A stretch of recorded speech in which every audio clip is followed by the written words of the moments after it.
গতানুগতিক এই নির্বাচন দেশের জন্য কল্যাণ কিছু বয়ে আনতে পারবে না বলে মন্তব্য করেছেন জামাত ইসলামের জ্যেষ্ঠ নায়েবে আমির সৈয়দ আবদুল্লাহ মোহাম্মদ তাহের। তিনি আজকে গণঅভ্যুত্থানের বর্ষপূর্তি অনুষ্ঠানের আয়োজনে তিনি এই ধরনের মন্তব্য করেন। তিনি বলেন, ৫৪ বছরে যতগুলি নির্বাচন হয়েছে সবগুলোই ছিল প্রশ্নবিদ্ধ। সেই নির্বাচনে যারা ক্ষমতায় এসেছে, ক্ষমতার মসনদে বসেছে, তারা বাংলাদেশের জন্য আসলে কতটুকু করতে পেরেছে।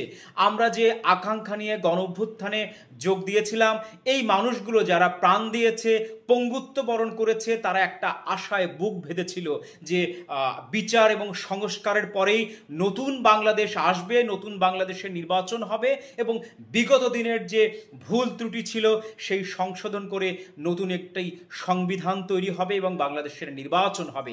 সেই নির্বাচন আমরা সুষ্ঠুভাবে ভোট দিব এবং এই ভোটের মাধ্যমে নতুন একটি সরকার প্রতিষ্ঠিত হবে এবং সেই সরকার হবে জনগণের সরকার, দেশের সরকার, সর্বোপরি সাধারণ মানুষের সরকার। কিন্তু বর্তমান অন্তর্বর্তী সরকার যা করছে সেটি আসলে গ্রহণযোগ্য নয়। আগের পথেই হাঁটছে, আগের নিয়মেই হাঁটছে। এই নিয়মে বাংলাদেশে ভালো কিছু বয়ে আনবে না এবং বাংলাদেশে জনগণ ভালো কিছু পাবে না।